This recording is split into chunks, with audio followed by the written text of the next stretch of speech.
हिंगणघाट येथे उपजिल्हा रुग्णालयामध्ये आलेला या पेशंटनी मला फोन केला। माझ्यासोबत सर्व प्रमुख लोक आहे। आज या बघा याची परिस्थिती, काल या बाळाचा जन्म झाला। हा जो बाळ आहे काल जन्म झाला आणि या उपजिल्हा रुग्णालयामध्ये 4 वाजतापासून लाईन नाही आहे। किती 4 वाजतापासून लाईन नाही आहे।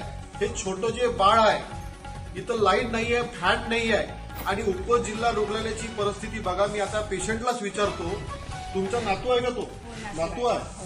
केव्हापासून लाईन नाही इथं उपजिल्हा रुग्णालयात? 4 वाजल्यापासून। 4 वाजतापासून। आता किती वाजले? 1 मिनिट। 9 वाजले। 4 वाजतापासून लाईन नाही, 9 वाजले। आता 9 वाजेपर्यंत लाईन नाही आणि तुम्ही एवढ्या गर्मीमध्ये राहत आहे। हलवून राहिलं, मुलीलाही हलवून राहिली आणि नातूला पण। म्हणजे एवढ्या गर्मीत राहता तुम्ही? आणि बाकीचे बी पेशंट आहे का? आता डिलिव्हरीचे पेशंट आहे बघा। हिंगणघाट उपजिल्हा रुग्णालयामध्ये का बिकट आणि वाईट परिस्थिती आहे आणि म्हणतात, काही लोक म्हणतात की आमच्या भागाचा विकास झालेला आहे। या लोकांनी मला फोन केले, वारंवार फोन केले की भाऊ तुम्ही या इथं बघा परिस्थिती काय। तो छोटासा मुलगा कालच जन्मलेला आहे आणि 4 वाजतापासून आता रात्रीचे 9 वाजत आहे, आतापर्यंत लाईट नाही आहे। त्याची आई, त्याची आजी त्याला हवा घालून राहिलेली आहे। म्हणजे आज इतकी बिकट वाईट परिस्थिती या भागामध्ये आलेली आहे। या माध्यमातून ज्या पद्धतीने आम्ही आलेलो आहोत, या उपजिल्हा रुग्णालयाचे कोणी अधीक्षक आहे, उदाहरणार्थ या जिल्ह्याचे रुग्णालयाचे अधीक्षक आहे, त्यांना लाजा वाटत नाही। आज त्यांच्यात जर मुलीची जर इथं डिलिव्हरी झाली असती, छोटासा बाळ झाला असता, त्याची जर बिकट परिस्थिती असती, या लोकांनी काय केलं असतं? आज असे हिटलरशाही आणि हुकुमशाहीवाले लोक आज जनतेसोबत वागत आहेत आणि आज जनतेसोबत जे वागणूक आहे हे फार विचित्र आहे। काही दिवसामध्ये यांना भोगावं लागल।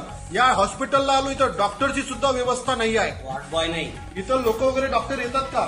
सकाळला फक्त एक राऊंड आलेला आहे।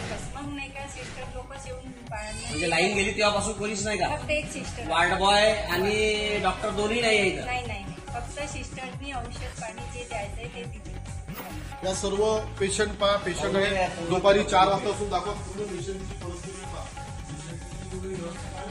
त्याची तब्येतही नाही। त्याला सोनोग्राफी काढायला सांगितलं।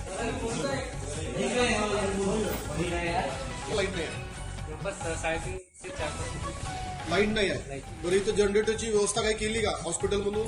नाही, बिलकुल काहीच। त्यांना मी विचारलं दोनदा विचारलं मी त्यांना, म्हटलं की जनरेटरची व्यवस्था तर आम्ही ते तिकडल्या ओपीडीकडे जे जनरेटर आहे ते यूज करू शकत नाही। मी म्हटलं का करत नाही? त्यांनी म्हटलं की म्हणे नाही, आमचा काही अधिकार नाही। बरं ठीक आहे, पण इकडे लहान मुलांचं कसं काय ते आम्हाला नाही, उद्या सकाळी 10 वाजल्यानंतर तुम्ही अधिकाऱ्या भेटा 10च्या नंतर उद्या सकाळी 10 नंतर काही झालं बाळा काय करायचं?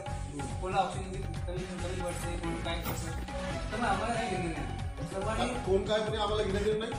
तो जो वाटतोय ना तो काय म्हणे आम्हाला काही घेणं नाही।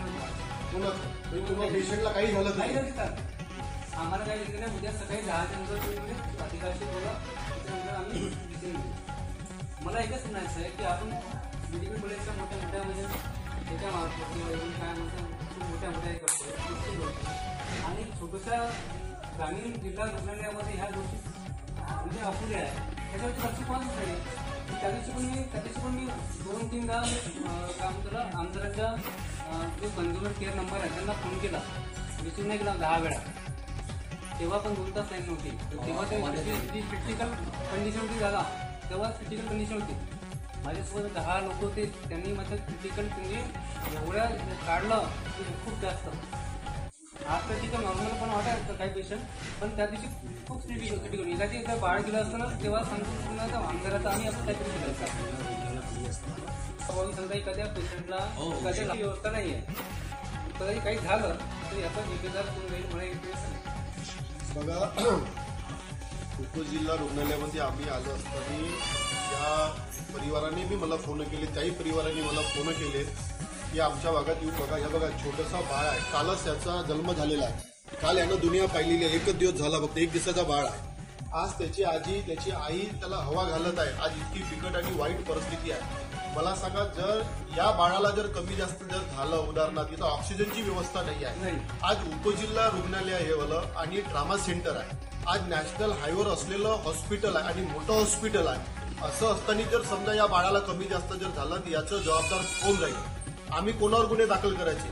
उपजिल्हा रुग्णालयाचा जो कोणी अधीक्षक असेल आणि या जिल्ह्याचा जर कोणी रुग्णालयाचा अधीक्षक असेल, मी तुम्हाला ठणकावून सांगतो, जर बाळाला जर कमी जास्त जर काही झालं आणि कोणत्याही रुग्णालयावर कमी जास्त जर झालं तर तुमच्यावर 302चे गुन्हे दाखल झाल्याशिवाय आम्ही राहणार नाही आणि गुन्हे दाखल 100% आम्ही तुमच्यावर करू.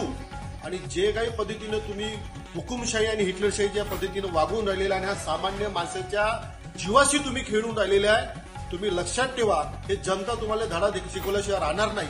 आणि आम्ही आता परिस्थिती सर्व जनतेला दाखवू तुमची काय.